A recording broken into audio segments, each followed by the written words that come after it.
Hi friends, అందరికీ welcome to my channel.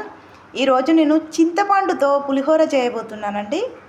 నేను already చింతపండు రసము ఒక గిన్నెలో ప్రిపేర్ చేసి పెట్టుకున్నాను.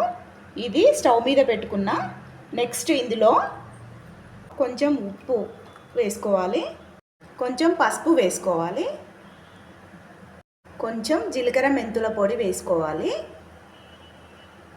కొన్ని ఎండుమిర్చి వేసుకోవాలి, కొంచెం కరివేపాకు వేసుకోవాలి, కొంచెం ఆయిల్ వేసుకోవాలి. ఇవన్నీ ఒకసారి కలుపుకోవాలి.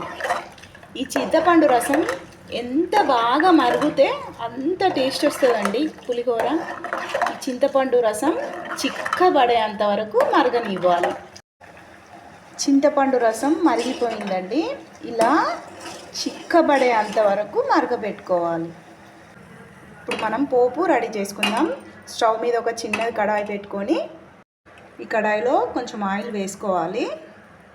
ఆయిల్ హీట్ అయింది.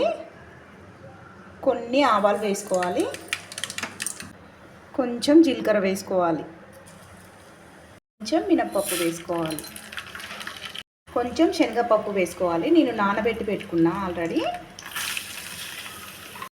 కొన్ని పల్లీలు వేసుకోవాలి. పల్లీలు చేదు లేకుండా చూసి వేసుకోవాలండి. కొన్ని పచ్చిమిర్చి, కొన్ని ఎండుమిర్చి వేసుకోవాలి, కొంచెం కరివేపాకు వేసుకోవాలి, కొంచెం ఇంగువ వేసుకోవాలండి. పోపులో మంచి ఫ్లేవర్ వస్తుంది పులిహోర.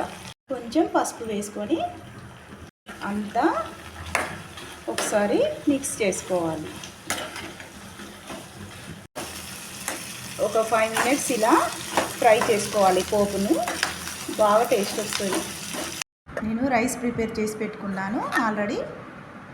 రైస్ని కొంచెం కొంచెం ఒక బేసన్లో వేసుకుంటున్నా. నేను ప్రిపేర్ చేసుకున్న రైస్ని ఒక బేసన్లో వేసుకొని చల్లార్చుకుంటున్నా.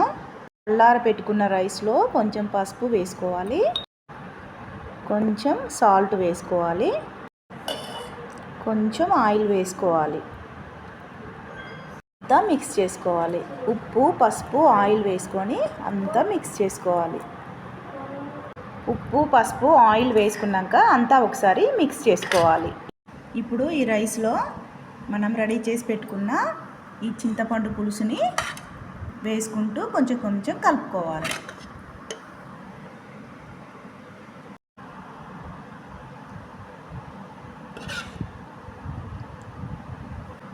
ఇప్పుడు ఒకసారి అంతా మిక్స్ చేసుకోవాలి. చింతపండు రసాన్ని రైస్లో వేసుకొని కలుపుకున్నాక మనం ప్రిపేర్ చేసుకున్న ఈ పోపు ఉంది కదా, ఈ పోపుని కొంచెం వేసుకొని ఈ రైస్లో కలుపుకోవాలి. ఇప్పుడు ఒకసారి అంతా మిక్స్ చేసుకోవాలి. నేను రెడీ చేసి పెట్టుకున్న పోపుని ఈ రైస్లో వేసి కలుపుకున్నాను. కొందరు ఈ పోపుని చింతపండు పులుసులో కూడా వేసుకుంటారు. అలా అయితే పల్లీలు క్రిస్పీగా ఉండవండి, మెత్తబడిపోతాయి.